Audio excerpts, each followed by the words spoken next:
Via Justiça de hoje é sobre o Estatuto do Desarmamento. O tema está na pauta das discussões sobre segurança pública nas eleições deste ano.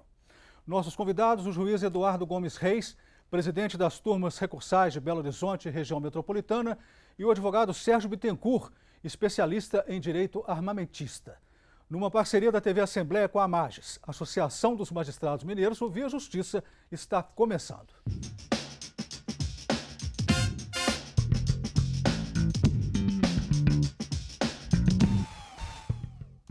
As armas de fogo causaram 71% das mortes violentas no Brasil em 2016.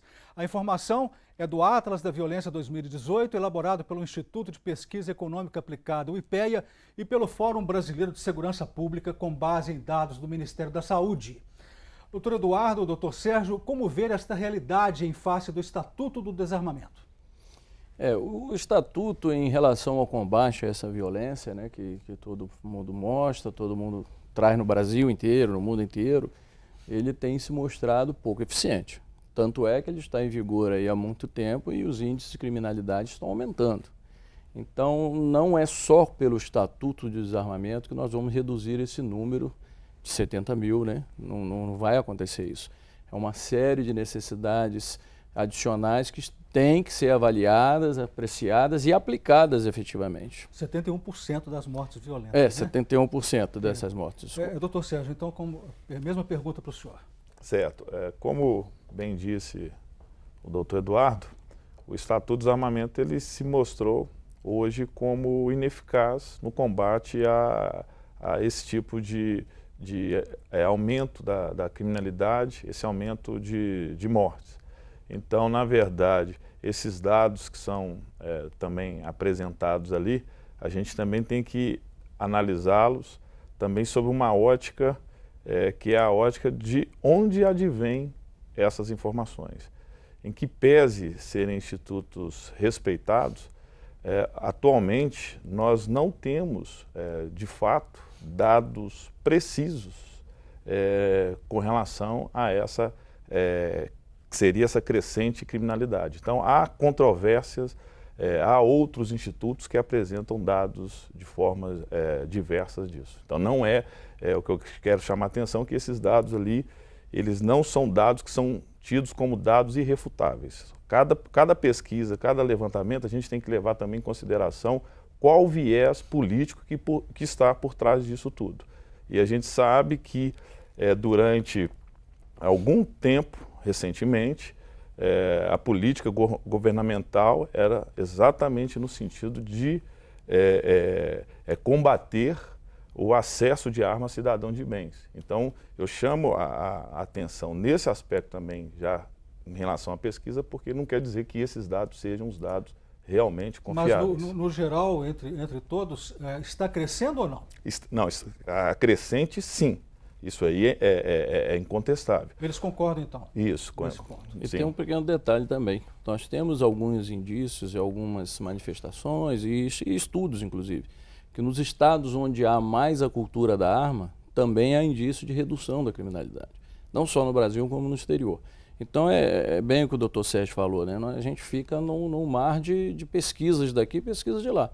Nós já tivemos notícias nos Estados Unidos no sentido de que o aumento no número de armas em relação ao número de armas à população é diretamente proporcional à redução da criminalidade. E temos pesquisas no sentido contrário. Então, realmente, em termos de pesquisa, a gente fica um pouco perdido nisso aí. O Brasil atingiu um recorde histórico de 62.517 mortes violentas em 2016. A taxa de homicídios é 30 vezes a da Europa. O senhor acha, doutor Eduardo, que o Estatuto tem que ser revogado ou tem que ser modificado? Olha, uma coisa é certa. O Estatuto, ele trabalha com duas possibilidades. Uma é a repressão, quando ele cria dos crimes do artigo 12 ao 21, os crimes, é a parte repressiva, isso tem que ser aplicado. Ele falha no sentido de que você parte de um pressuposto onde o ato voluntário do cidadão de entregar a arma vai causar uma diminuição. Não adianta a gente acreditar que quem está fazendo tráfico de entorpecente, roubo de carga, vai atender voluntariamente a esse pedido do Estado e comparecer à Polícia Federal e entregar sua arma. Isso não vai acontecer. Tem que ser modificado? Sim, tem que ser modificado. Não adianta fazer uma lei onde ele alcança o cidadão de bem e não alcança a marginalidade. Então isso é uma coisa que tem que ser modificada. Só que eu volto a repetir, não é só com o Estatuto que se vai resolver a violência. Há uma série de atividades como educação, saneamento básico, acesso à informação, que isso vai gerar uma modificação da sociedade. Favoráveis e contrários ao Estatuto têm argumentos fortes. Pergunto para o senhor, quais são os argumentos das pessoas favoráveis à manutenção do Estatuto? Quais são os argumentos contrários ao Estatuto? Lá no Congresso, o que eles estão discutindo em termos de projeto de lei em relação ao Estatuto, doutor Sérgio? Okay. Bom, hoje no Congresso, o principal projeto de lei em discussão é o projeto 3722. É o projeto de autoria do deputado federal Rogério Peninha, que foi relatado pelo deputado Laudivo Carvalho aqui de Minas Gerais. Esse projeto 3722, ele acabou sendo o projeto que trouxe toda essa rediscussão em relação ao Estatuto do Desarmamento. Diversos projetos, falo ali aproximadamente quase uma centena de outros projetos de lei, estão apensados a esse projeto 3722. O projeto de lei 3722, ele teve como objetivo principal trazer trazer para o texto da lei muita situação que hoje, na prática, ela entrava, como eu disse anteriormente, ela entrava na questão de ser influenciável politicamente, e o PL 3722, ele procura diminuir esse espaço para discricionariedade com relação à concessão no que diz respeito à arma de fogo. Nos últimos 10 anos, 553 mil pessoas perderam a vida vítimas de violência no Brasil. Vamos ver agora a opinião popular em Belo Horizonte sobre o porte de armas. A população não iria estar preparada para uma responsabilidade tão grande e eu não acho que a fiscalização sobre as armas seriam tão eficientes. Se você colocar uma arma na mão dos cidadãos no geral, as pessoas vão ser movidas pela emoção e vai acabar qualquer pequeno conflito que tiver, vai acabar no hospital ou pior. Se a população estiver armada, vai inibir dos criminosos fazer algum tipo de crime com a população. Acho que ia aumentar a criminalidade. E a população não está preparada para enfrentar os bandidos, então não sou a favor não. A população deve ter o direito de portar arma em casa para se proteger e não na rua. De maneira nenhuma na rua, porque eu entendo que o sistema judiciário brasileiro é falido e ele não corresponderia àqueles que cometessem um ato ilícito fora da rua. Eu entendo que quem deve usar a arma é quem tem competência e autorização para ela ser usada de uma forma bem adequada. Doutor Eduardo, comentário do senhor sobre a fala popular. A gente verifica essa variedade de opiniões, mais no achismo do que na ciência, né? Eu, em regra, percebo o seguinte, acho que há uma divisão muito grande, mas não afasta a minha ideia de que andar armado deve ser uma opção, ter uma arma também deve ser uma opção. Tê-la de forma desqualificada e despreparado, não. Eu acho que é um encontro de energias nesse sentido. Doutor Sérgio. Tá. As colocações de ambos os lados têm uma certa pertinência, certo?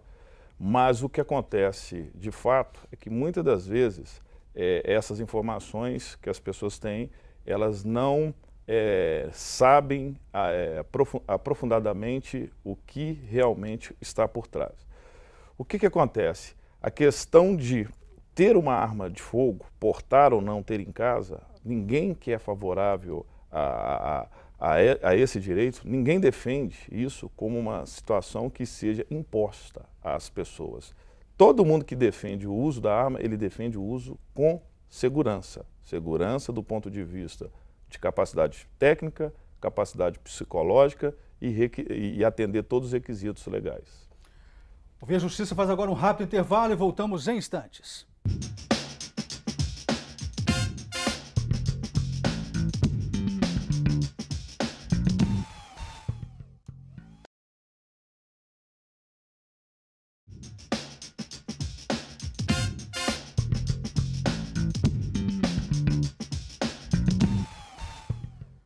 O Via Justiça e o Estatuto do Desarmamento. Participam do programa o juiz Eduardo Gomes Reis, presidente das turmas recursais de Belo Horizonte, região metropolitana, e o advogado Sérgio Bittencourt, especialista em direito armamentista.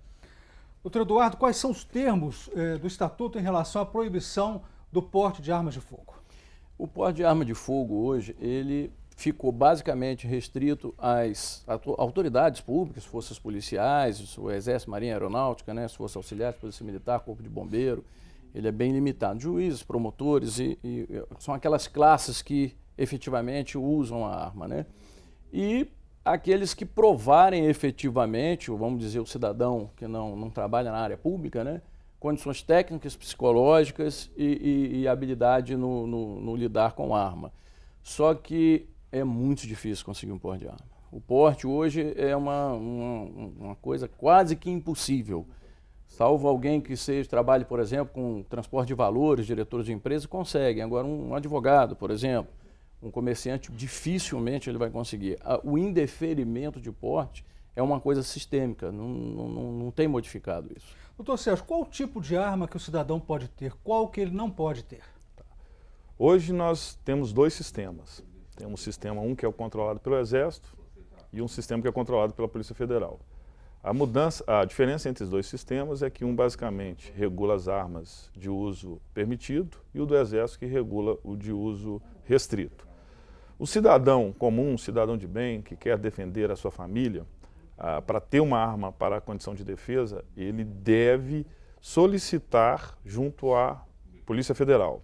Na Polícia Federal, as armas que podem ser autorizadas ao cidadão de bem são as armas classificadas como de uso permitido, que seriam, por exemplo, um revólver 38, uma pistola 380, uma espingarda 12, armas desse tipo. No Exército, como eu falei, é que tenha outra possibilidade também, como disse o doutor Eduardo, de algumas categorias, por exemplo, policiais, juízes, eles podem ter tipo de armamento de um poder bélico acima desses que eu citei, e também se inclui a categoria de atiradores esportivos. Os atiradores esportivos são civis comuns que praticam o tiro esportivo como atividade, e a essa categoria também é permitido o acesso à arma de uso restrito. Doutor Eduardo, o senhor falou que é muito difícil conseguir uma arma, mas o Estatuto conseguiu desarmar a população?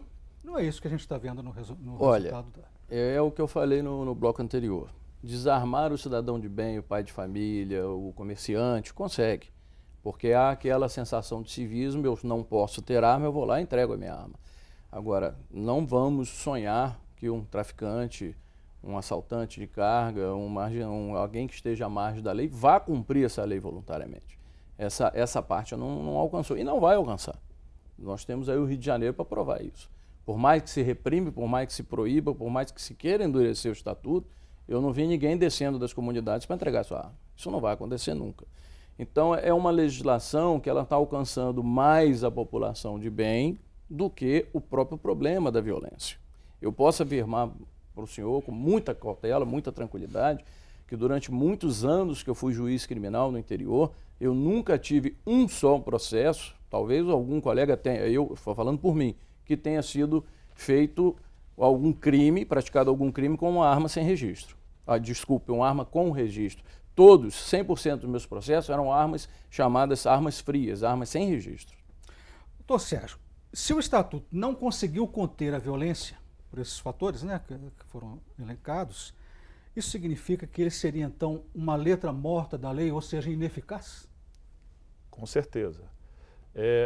O Estatuto do Desarmamento, há que se chamar uma atenção também o seguinte, o Estatuto do Desarmamento, ao mesmo tempo que ele não foi eficaz na diminuição da violência, ele também não pode ser visto como no sentido contrário. Não é também armando a população que a violência também vai diminuir. A gente vê em algumas manifestações aí, ou na mídia, querendo inverter essa colocação. O que se busca e o que é esperado pelo cidadão de bem que quer ter acesso à arma é tão somente o seguinte, ele ter uma arma para poder se defender em relação a uma injusta agressão. Então, somente isso. Não é, o alcance esperado de um controle sobre arma de fogo ou de uma concessão de arma de fogo, ali, a permissão para o cidadão de bem, interferir nos índices de criminalidade. O que importa para essa pessoa é o seguinte: no momento que eu estou com a minha família, no momento que eu estou com os meus, eu quero ter uma chance sequer de, numa situação de uma injusta agressão, eu ter como me defender. Eu gostaria que o senhor explicasse, doutor Eduardo, a questão do estatuto e do plebiscito, né? Plebiscito, que foi no ano de 2003, né? Esse plebiscito, o resultado foi favorável que a população tivesse acesso às armas. Isso. Então, ele não foi respeitado, esse plebiscito? É o que o doutor Sérgio falou anteriormente. Na realidade, depois do plebiscito, houve uma questão quase que ideológica. Houve uma sistemática e repetitiva atuação de impedir que essa vontade popular fosse efetivamente cumprida. Eu acho que é o princípio básico da democracia, né? Você pergunta à população se ela quer a proibição da venda de armas, ela vem com 63 e alguma coisa por cento, quase 70%, dizendo que não, e aí o governo, como um todo, não cumpre essa vontade popular, né? Então a gente fica um pouco preocupado com a concepção de democracia. O Sérgio falou uma coisa muito interessante: o que se quer ao cidadão de bem, o que ele parece que quer, é a opção. Andar ou não, ter ou não ter uma arma. Né? Poder me defender ou não ter me defender. Se você não tem a intenção de ter uma arma em casa, não me impõe essa vontade. Se eu tenho a vontade de ter uma arma em casa, eu não posso impor ao senhor de ter essa arma em casa. Então essa opção foi votada lá em 2003 e foi falado que não, que efetivamente tem que se vender as armas no Brasil. Só a título de correção de datas, né, histórico, o Estatuto de Desarmamento é 2003. 2003 o Estatuto. O plebiscito foi 2005. 2005, né? São muitas datas. O referendo. O tempo já leva, a gente fez aqui. Mas diz que na época que os dados falam quase 64% dos brasileiros rejeitaram a proibição. 63,70, alguma coisa nesse sentido. É a vontade popular, né? É a opção, é a democracia, né? O Via Justiça faz mais um intervalo e voltamos em seguida com o bloco final do programa.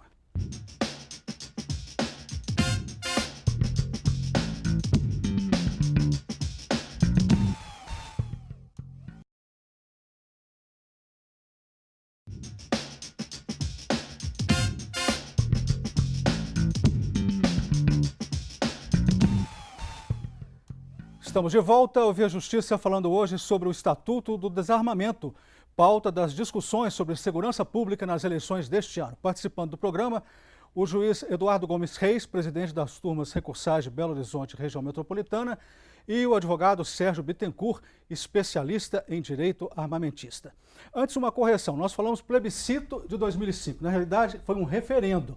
Plebiscito é antes da votação de uma lei, o referendo é depois. Como o Estatuto do Desarmamento foi em 2003, então houve em 2005 um referendo. Vamos lembrar um pouquinho, doutor Sérgio, em que contexto surgiu o Estatuto do Desarmamento? Ok. O Estatuto do Desarmamento, a Lei 10.826, foi uma lei aprovada que a gente chama no apagar das luzes.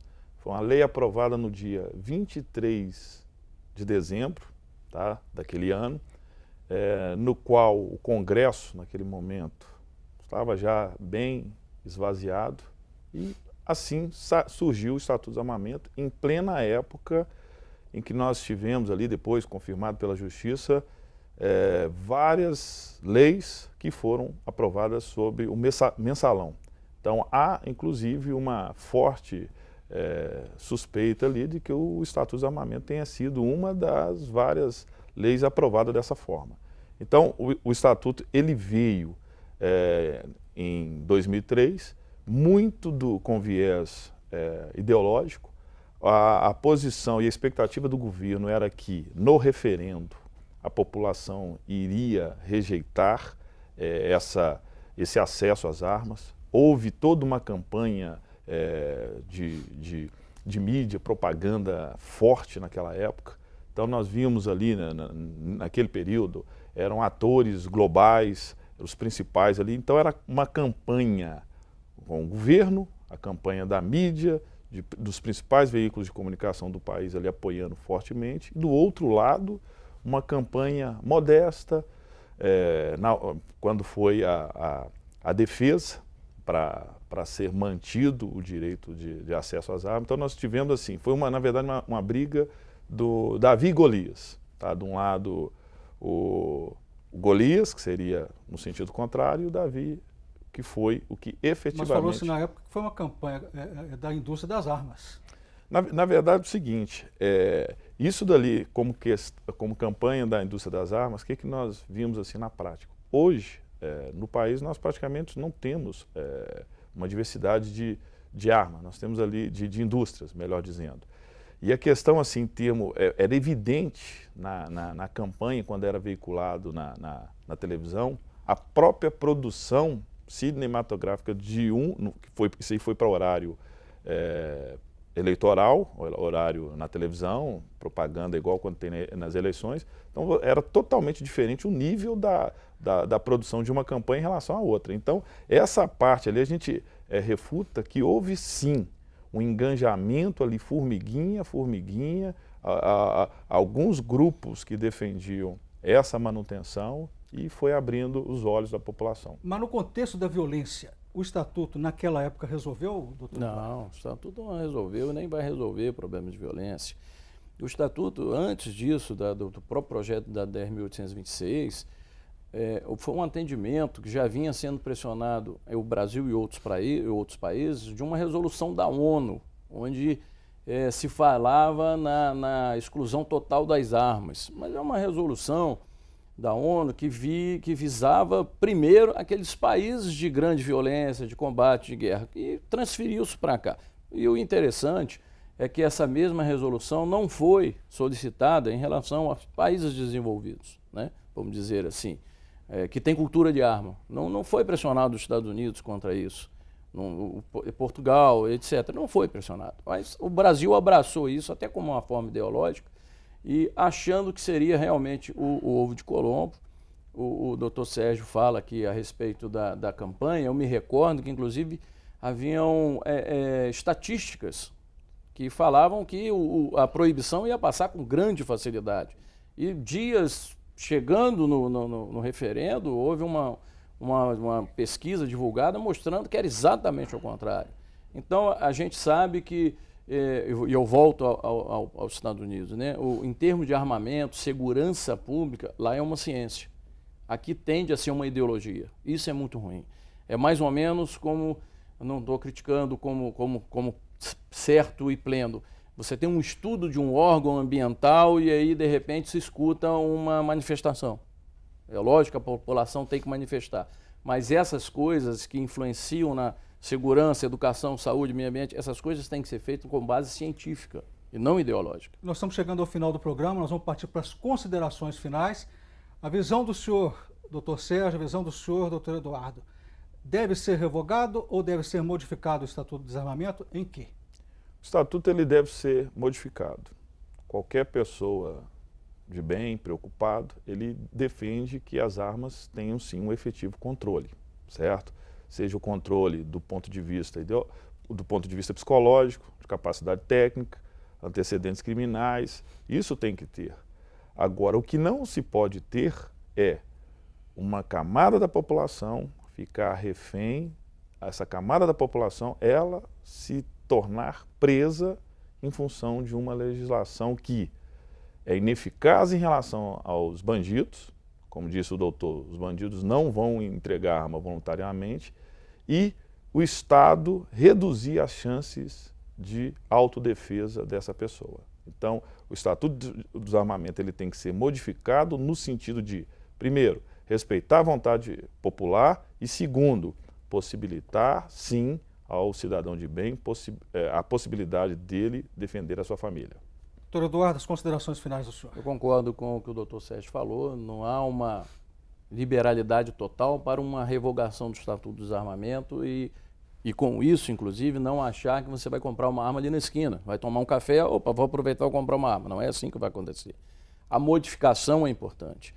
o mais importante dessa visão de modificação, volto a repetir, seria com base em estatísticas, em estudos científicos e não com ideologia. Levar a segurança pública, levar todo o governo com questões científicas para saber a real modificação do estatuto necessária. Muito obrigado aos senhores pelas participações. O Via Justiça de hoje termina aqui. Nós conversamos com o juiz Eduardo Gomes Reis e com o advogado Sérgio Bittencourt. Anote aí nosso e-mail para contato, viajustiça@magis.com.br. Até o nosso próximo encontro.